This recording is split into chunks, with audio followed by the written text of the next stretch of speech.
Hit ವಾಲಲ್ಲ ಇದು, ಅಸ್ತಿತ್ವ ಉಳಿಸ್ಕೊಳ್ಳೋದು ಪ್ರಶ್ನೆ. ಯಾಕೆ ತಲೆ ಕೆಡಿಸ್ಕೊಳ್ಳೋಣ ಅದ್ರ ಬಗ್ಗೆ ಎಲ್ಲ ನಾವು? ಯಾಕೆಂದರೆ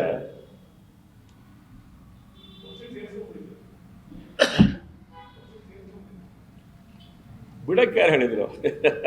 ಒಳ್ಳೆ ಕಥೆ ಇದ್ದಾರೆ ಸರ್. ನಾನು ಯಾವತ್ತೂ ಹೇಳ್ತೇನೆ, ನಾವು ಯಾರನ್ನು ಬಿಟ್ಟು ಪಾರ್ಟಿ ಕಟ್ಟೋದಿಲ್ಲ, ಎಲ್ಲರನ್ನೂ ಸೇರಿಸ್ಕೊಂಡೇ ಪಾರ್ಟಿ ಕಟ್ಟೋರು, ದೇಶವನ್ನು ಕಟ್ಟೋರು.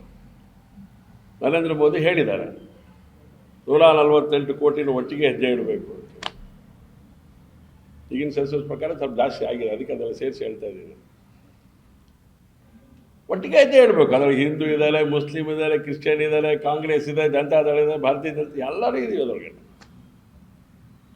ಎಲ್ಲರೂ ಒಟ್ಟಿಗೆ ಒಂದು ಹೆಜ್ಜೆ ಮುಂದಕ್ಕೆ ಹೋಗಬೇಕು ಅಂತ ಅಪೇಕ್ಷೆ ಇದೆ. ಅದಕ್ಕೆಲ್ಲ ಹೆಜ್ಜೆ ಹೇಳ್ತೀವಿ. ಥರದ್ದೆಲ್ಲ ಒಂದಷ್ಟು ಸಂಗತಿಗಳು ಯಾರೋ ಮಾಡ್ತಾರೆ, ಅದಕ್ಕೆ ಯಾಕೆ ನಾವು ತಲೆ ಕೆಡಿಸ್ಕೊಳ್ಳೋಣ? ಆದರೆ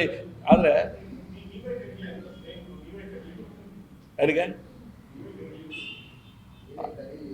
ನಾವು ಅಯ್ಯೋ ದೇವರೇ, ನಾವು ಕರೆಯೋದಲ್ಲ ರೀ, ಕರೆಯೋದಲ್ಲ.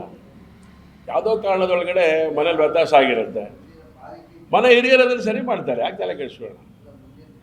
ಕರಿಬೇಕು ಬಿಡಬೇಕು ಅಲ್ಲ. ನಾವು ಇವತ್ತಿಗೂ ಈಶ್ವರಪ್ಪ ಬಗ್ಗೆ ಗೌರವ ಇಟ್ಕೊಂಡೇ ಕೆಲಸ ಮಾಡ್ತೀವಿ. ನಾವು ಈಶ್ವರಪ್ಪ ಬಗ್ಗೆ ವ್ಯಕ್ತಿಗತವಾಗಿ ನಮ್ಮದೇನಿಲ್ಲ, ವೈಚಾರಿಕವಾಗಿ ಅವರೇನು ದೂರ ಹೋಗಿದ್ದಾರೆ, ವೈಚಾರಿಕವಾಗಿ ಅವರು ದೂರ ಹೋಗಿಲ್ಲ. ಕಾಂಗ್ರೆಸ್ಸು ನಮ್ಮಿಂದ ವೈಚಾರಿಕವಾಗಿ ದೂರ ಇರೋದು. ಯಾರು ನಮ್ಮ ಪಕ್ಷಕ್ಕೆ, ನಮ್ಮ ವಿಚಾರಕ್ಕೆ ಹತ್ತಿರದಲ್ಲಿರ್ತಾರೆ ಅವ್ರ ಬಗ್ಗೆ ನಾವು ಬೇರೆ ಥರ ಮಾತುಕತೆಗಳು ಆಡೋ ಪ್ರಶ್ನೆನೇ ಬರೋಲ್ಲ, ಅವರನ್ನು ನೆಗ್ಲೆಕ್ಟ್ ಮಾಡೋ ಪ್ರಶ್ನೆನೂ ಬರೋಲ್ಲ ನಮಗೆ. ಯಾಕೆ ಯೋಚನೆ ಮಾಡೋಣ?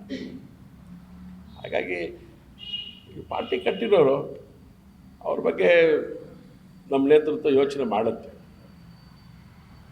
ಮಾಡಿದೆ. ಅನೇಕ ಸಂಗತಿಗಳು ನಿಮಗೆ ಗೊತ್ತಿದೆ, ಯಾವ್ಯಾವಾಗ ಏನೇನಾಯಿತು, ಹೇಗೆ ನಡೆದಿದೆ, ಹೇಗೆ ನಡ್ಕೊಂಡಿದೆ ನಮ್ಮ ನೇತೃತ್ವ. ಈಗಲೂ ಎಲ್ಲ ಬದಲಾವಣೆ ಆಗತ್ತೆ. ದೊಡ್ಡವರೇ ಸರಿ ಮಾಡ್ತಾರೆ, ನಾವು ಆ ವಿಷಯದಲ್ಲಿ ಸ್ವಲ್ಪ ಸಣ್ಣವರು ಅಂತ ಅಂದ್ಕೊಂಡಿದ್ದೀನಿ ನಾನು. ನೀವು ಹೇಳಿರೋ ಸಲಹೆನ ದೊಡ್ಡವ್ರ ಗಮನಕ್ಕೆ ತೊಗೊಬರ್ತೀನಿ.